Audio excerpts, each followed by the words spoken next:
Hi, my name is Jo. Welcome to Bloom Accounting. Today I'm going to go over some very common bookkeeping mistakes and where to look for them. The one that I see very often is a double expense. And how this is found is usually running an accounts payables report. You'll see, hey, there's a bill there that's due, but I've already paid it. What happened? If you dig a little deeper, your bookkeeper, or if you're a bookkeeper yourself, might have posted an expense already when you're reconciling the bank statement or credit card statement and forgot that you had previously recorded a bill. So this results in a double expense. And on the flip side, you might find double invoicing. And to locate those type of errors, you want to regularly review your accounts receivable report.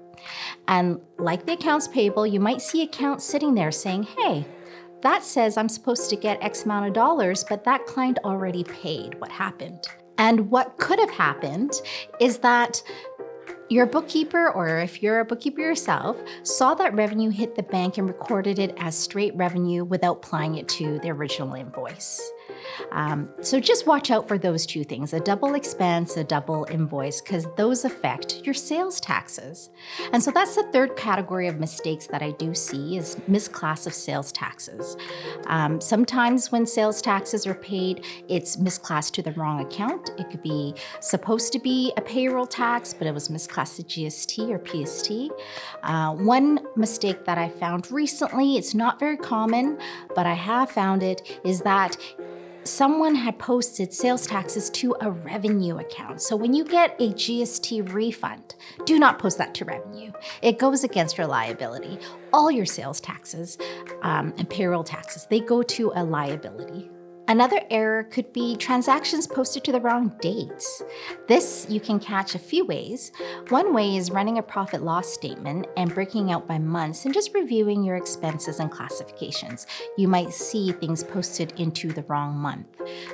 Another way to catch this is running a balance sheet, then noticing that balance on your balance sheet for your bank account.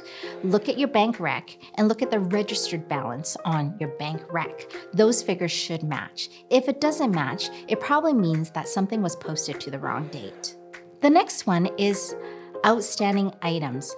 Now, this is one of my pet peeves. When I see a year-end file and I go into their bank reconciliations and I see there's a slew of outstanding items not resolved, I ask myself, why? And we have to do all these adjustments. So to avoid that and of saving your accountant more time and cost, saving you money, you want to clean these outstanding items up on a regular monthly basis. And what are outstanding items? They're basically unreconciled items. So on the bank statement, sure, you have checks that are uncashed, that's legitimate, but dig a little deeper. Look at old stale checks. Why are they still there? Why are they still outstanding? On your credit card statement, there shouldn't be any outstanding items, except for maybe the last few dates before it posts to your statement type of thing. But do review those regularly. Another area is undeposited funds. So what this is usually when you invoice and receive payment from a client but haven't deposited into your bank yet, it sits in undeposited funds. Now often this account doesn't get reconciled, so it can be missed. You'll see that the funds accumulate. And so to regularly review undeposited funds account is a good practice, and you can do this on a monthly basis. Opening equity figures. I sometimes find amounts being posted as opening equity. And when I'm cleaning up books, it's a quick way for people to adjust balances in the account that they think should be corrected, but really nothing should be hitting opening equity figures. So just watch out for that as well. Another area to watch out for is the classification of expenses. And sometimes I find that a certain expense isn't consistently expensed to the same account. So there is a setting in your QuickBooks to set so it draws up your last transaction so it hits that account to minimize this mistake. However, it does happen. And to catch it, you can run a profit loss statement, divvy it by month, and just review your expenses across. On this note, with misclass expenses, sometimes maybe the incorrect tax code was tagged.